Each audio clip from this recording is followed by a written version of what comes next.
With an estimated 37.2 billion barrels of proven oil reserves and a maximum oil production of 2.9 million barrels of oil per day, according to the US Energy Information Administration, or EIA, Nigeria could rank as Africa's largest oil producer.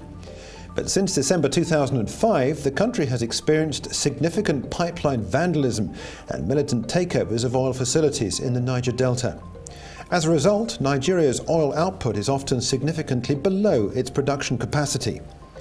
Since the start of 2016, the number of attacks has been increasing, now coming on a weekly basis, each time taking more oil offline. This has forced the Nigerian government to admit at the end of May 2016 that nearly half of the country's oil production has effectively halted. This means that over 1 million barrels of oil per day of production has now been lost. This has had an impact on the country's oil export to the United States.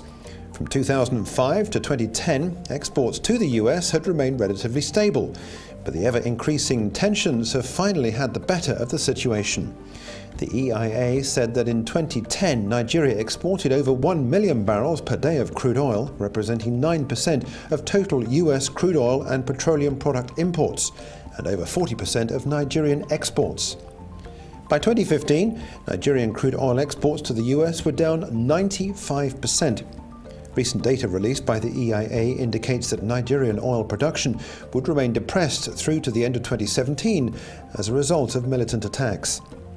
This is a real blow for Nigeria, which was expected to benefit from the predicted rise of crude oil prices, as the light, sweet crude that Nigeria produces is the most sought-after gasoline product.